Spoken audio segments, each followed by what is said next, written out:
Welcome to our Tech Talk. So, Imesh, today, what's happening in the tech world? First thing I thought we'd start off with Ferrari changing their mind about producing electric cars.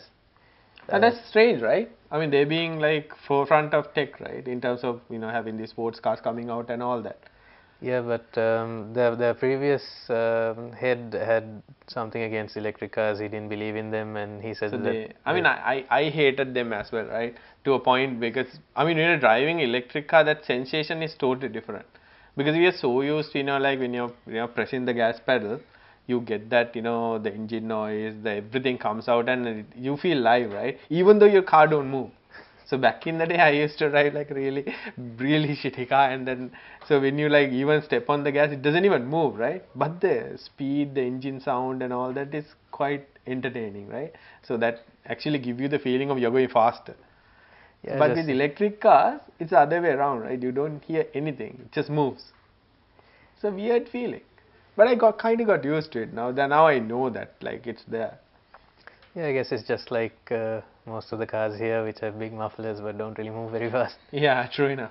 So I think that's one of the things that they might be looking into was one of the successful car was the McLaren P1, which is a hybrid. Well, it's not a completely a electric car; it's a hybrid, right? So it's what they are saying is it assists the engine. So we know that in car engine, that gasoline engine takes time to spin up, and then we talk about torque, we talk about the amount of horsepower it has, but no matter how many horsepowers you have, that if it can be either a turbocharged or a supercharged one, right? Either case, what happens is it's force induction engine. So what happens is that air being forced into the engine using the engine power itself, right?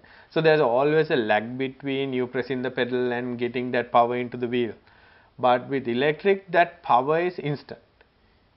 There's no lag at all. So what the McLaren P1 did was they were trying to bridge the gap between that pedal press into turbo spinning up, giving that full power into the engine. So what they did was they put motors in place where motors take over the first step, and then the engine take over from that power. I think Ferrari kind of figured it out. This is the way forward. And you seen the Tesla cars, right, doing drag races, and they're like beating each and every car out there. And these are stock Teslas, right? I mean, when I say stock Tesla, you have to get that ludicrous package upgrade, but still it's a stock Tesla with two motors in it. Will you buy one? I can't afford one, but Ferraris, but I think they're late to the game, but I feel they might do a better job. yeah, maybe with all the background in racing, Correct. which Tesla doesn't have, and most of the Tesla patents are. So Tesla Open. is now open, right? So Yeah. that's why there are a lot of Chinese EV cars are coming out, because Tesla put out all of their patent out saying, look, anyone can use it. Yeah, so But Ferrari to a doesn't certain need to. extent. Yeah, so now Ferrari doesn't need to start from scratch. They can start from where Tesla is and build on top of that. And there are a lot of tech has been already tested now, right? The motor control, the chargers, the batteries, and everything. The sad news behind it was, remember the previous two episodes behind on the TV car show, what's called after the Top Gear? The Grand Tour. Grand Tour. So they were testing out one electric car, right? This actually literally got into accident and it caught fire. So that's the other thing about electric cars, because you're literally sitting on top of a bomb. Those batteries are not safe. So I maybe that's one of the reason that Tesla and others have been really working to get right to keep those batteries safer. Maybe Ferrari waiting for that. Yeah, and also I think if there is a lithium fire, you can't use water. You need to use. You can't do anything. So they were talking about this in this car got into the accident, and then it has been on fire for more than a day. So they're putting it out again. It caught fire. Putting it out. So what happens is most of these electric cars have smaller batteries, right? Remember we seen these AA batteries like we use, similar to that called 18650s, right? Which comes for laptops. And these are really unstable devices, right? You have to be really careful how you charge it, what the temperature is, all that. So these are get damaged really easily, and if they do, they have high amount of energy stored in them, right? So it's quite easy for them to catch fire and then just blew up, and it's like a chain reaction, right? You have like thousands of these batteries packed into cramp into a space, and just goes off.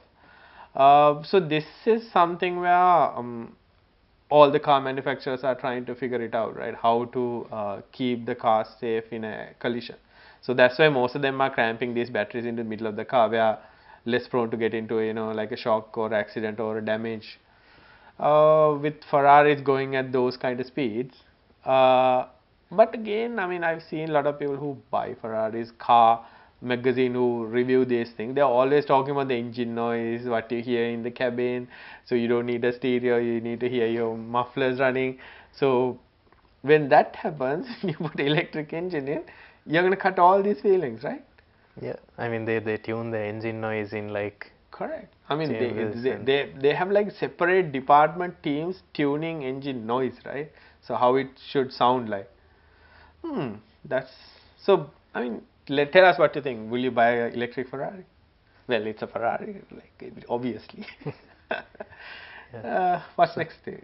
So on that safety of electric car note, a few car manufacturers are being sued for using wires that are insulated with soy-based So they are materials. trying to get out of plastic insulators, basically, right?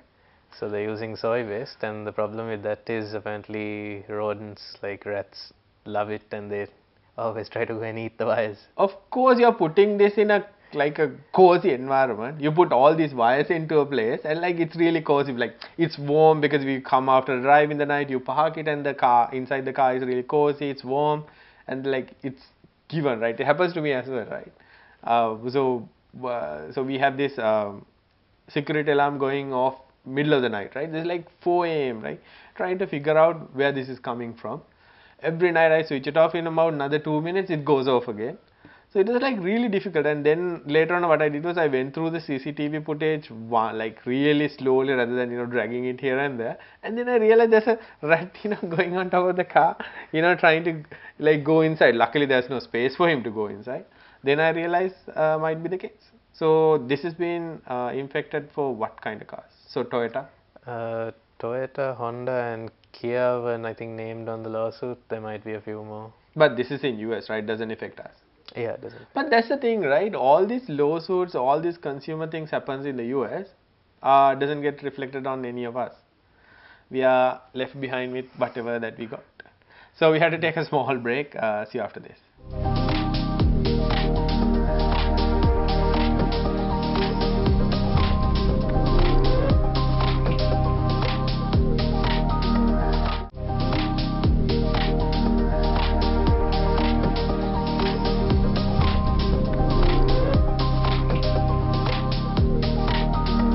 Welcome back. So before the break, we were talking about how much rats love Honda, Toyota car wires. So the next topic. Next topic is the iPhone. The iPhone 10 or the iPhone X. No, it's iPhone 10. Apple has been correcting everyone on this one. Yeah, literally. Each and every, even the newscasters, they have been correcting. I mean, while they were interviewing, they were saying, no, it's 10. No, it's 10. So I think they have been pre-programmed to say every time someone say X to say 10. So what they're saying? So apparently the iPhone 10 might be discontinued in a few months. So another way to get more people to buy the iPhone 10? Or the iPhone 11, who knows? Yeah. So now in terms of the volume image, what has happened? Has it gone up above and beyond? Or is it okay?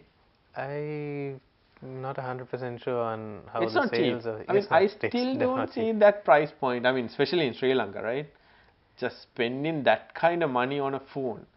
But then again, it might be worth something after a long amount of time. Maybe as like a collector's item of some Yeah, sort. well, Apple one sold for a hefty amount of money. So if you had a iPhone 10, with this, there's a small like a news segment. So Apple well, you know, Apple is one of those companies who able to sell phones in China and Hong Kong, right?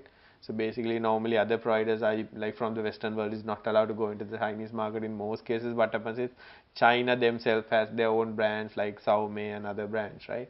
So Apple is more dominant in terms of mobile market in China and Hong Kong, but people realize, especially the people who are traveling in China, their phone automatically stop working.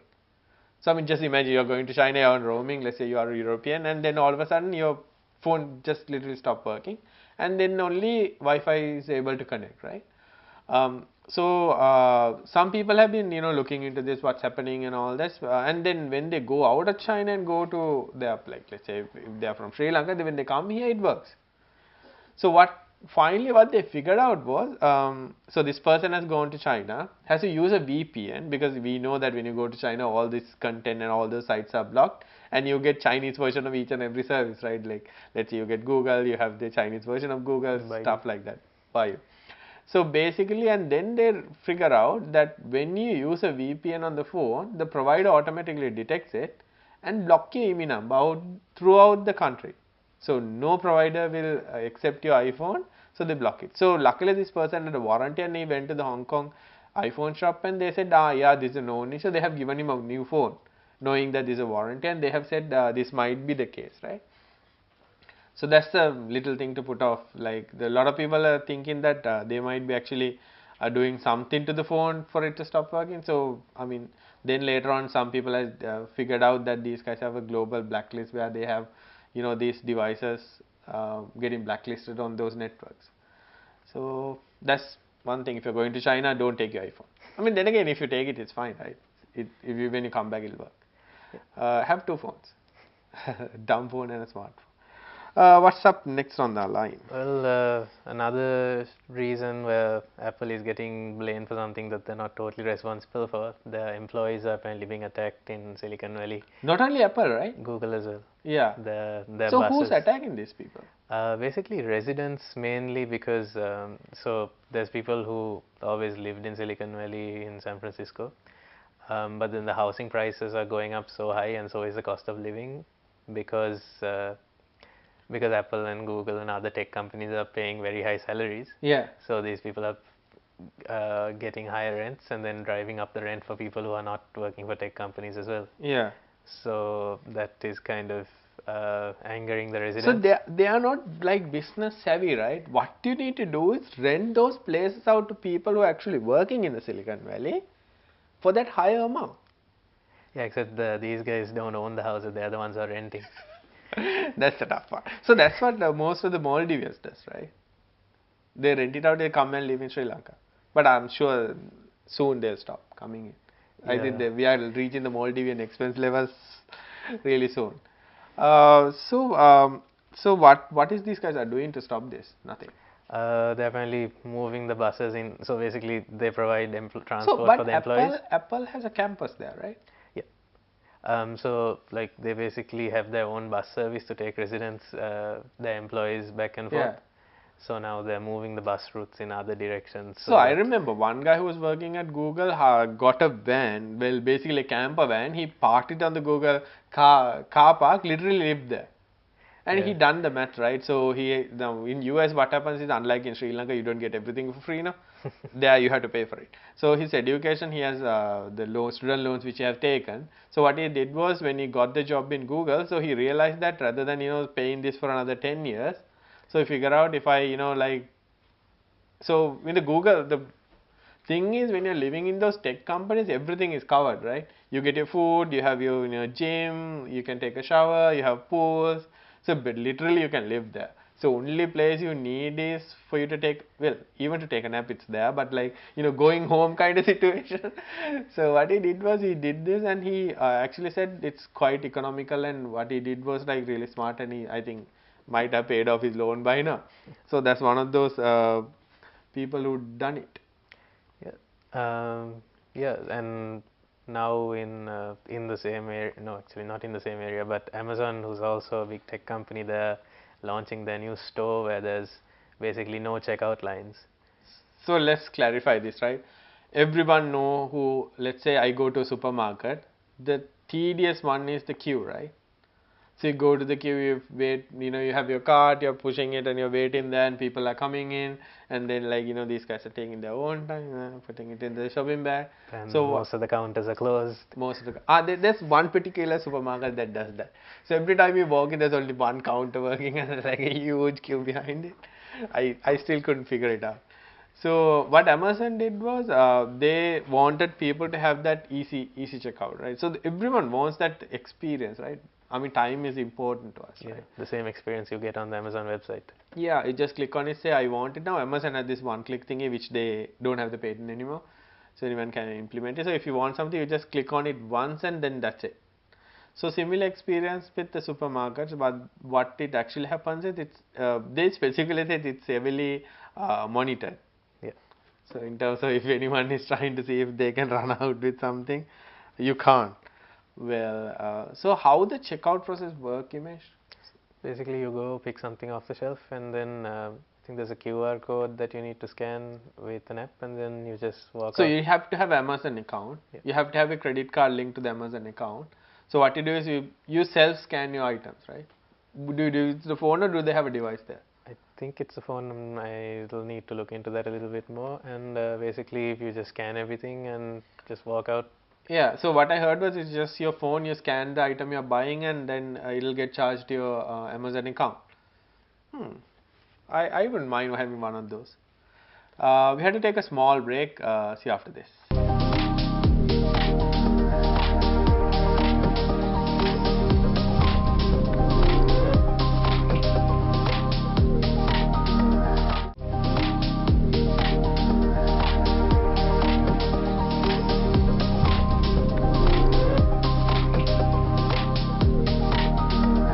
Welcome back. So, new thing to image. We always adapt old things as new, right? So, remember when you were a kid, the biggest thing about getting a big present is not the present itself, the box. That's Yes. how my daughter is, right? Yes. So, we buy her like really big gifts. We take it, give it to her, and she's end up playing with the box. I mean, then I started giving her cardboard boxes so she can play with it. So, Nintendo figured this out. So they made a business plan where they can sell boxes, literally cardboard boxes. So we know about Nintendo Switch. So Nintendo Switch is like a handheld console where you have your controllers you can take out, you can plug it to your TV and use it as a normal console. So all this is there. So now they are trying to move into this Wii world. So Nintendo Wii was a console where you have to physically interact with it, right? You know, you can play table tennis, you can do this and that. So all the controllers you had was physically you had to control them. So Nintendo figured it out. Why spend so much money when we can sell cardboard? So what did they do? Yeah, so they've come up with something called Nintendo Labo. I'm not Labo. sure how it's pronounced. Labo. Yeah.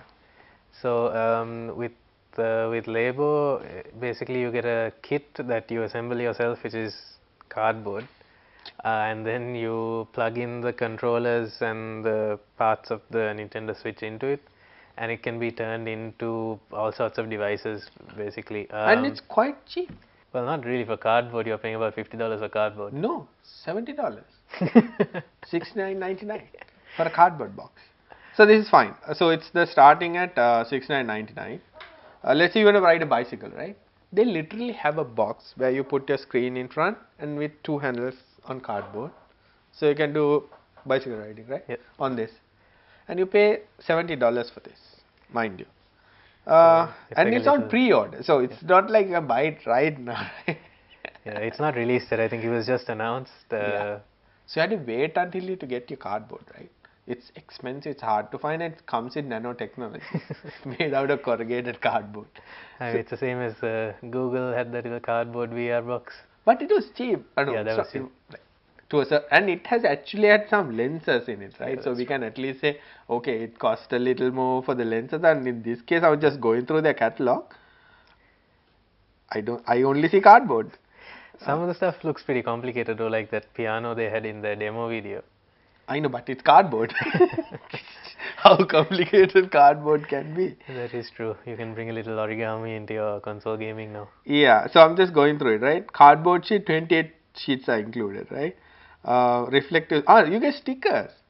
So sponge sheets, sponge strings, oh wow. So you get other stuff as well. So rubber bands. Will you buy it? I mean, I know we are taking this as a joke, but I'm sure these guys must have done their research, right? Yeah, I mean Nintendo has always managed to provide a good like a fun experience compared to other consoles, which always Correct. So it's concentrate. always interactive, right? Yeah, So it's that's the always thing. I mean, interactive and fun compared to other consoles where they always concentrate on more realistic graphics, faster processors. These guys always concentrate on gameplay and how to make it more fun and a better experience for Yeah. the players. So they have two actually. So they have one for 69.99, which is the cheapest one. Then you have the 79.99. So I'm sure when you reach Sri Lanka, how much will it be? That's around 15,000 rupees. yeah. Wonder what the tax is on cardboard. Ooh, yeah, of course. That I'll tell you about.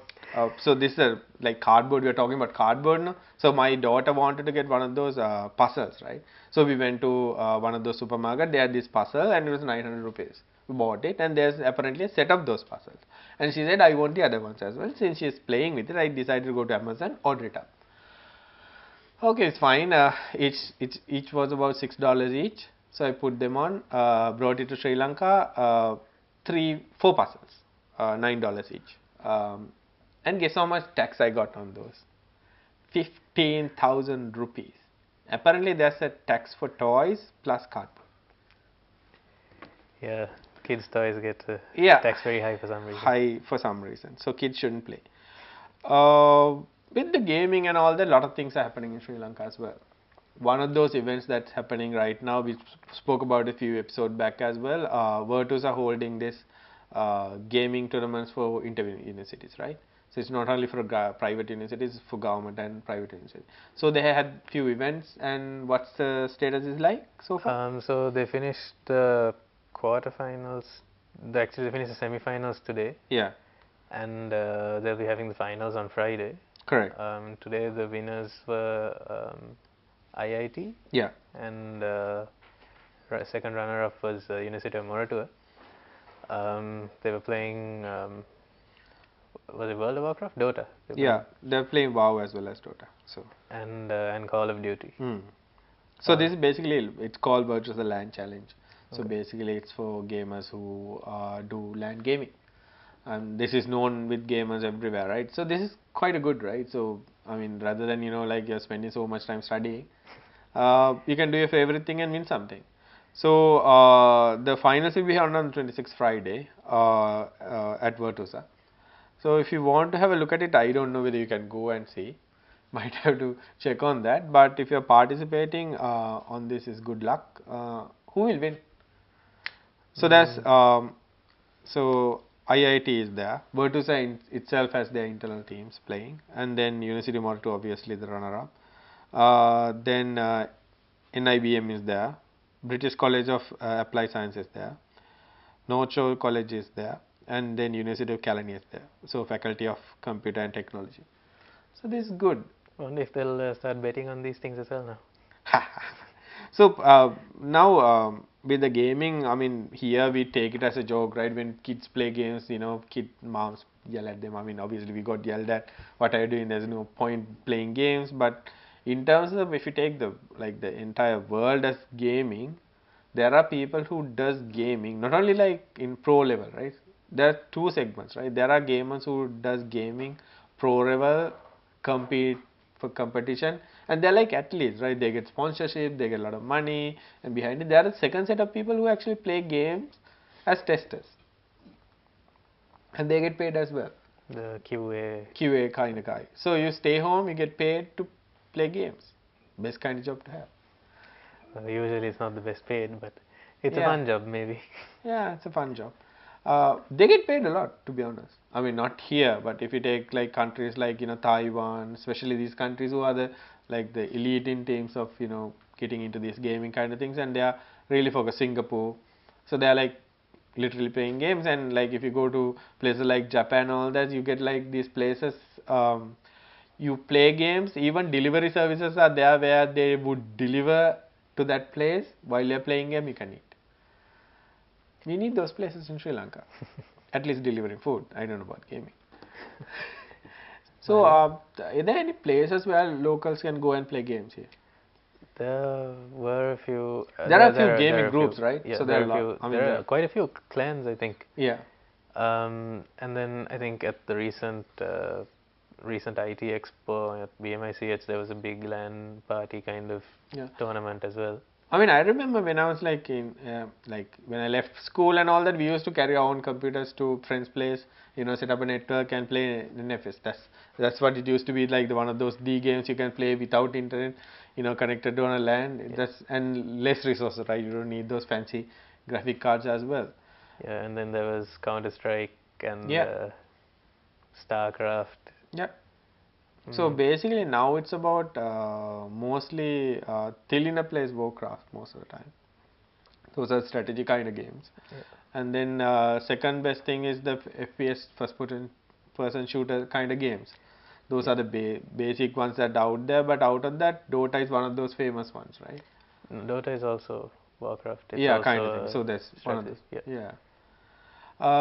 So that's all the time we have for today. Thank you for joining us. So if you have any comments, there are multiple ways of getting in touch with us. There's the Art TV Facebook page and the YouTube channel.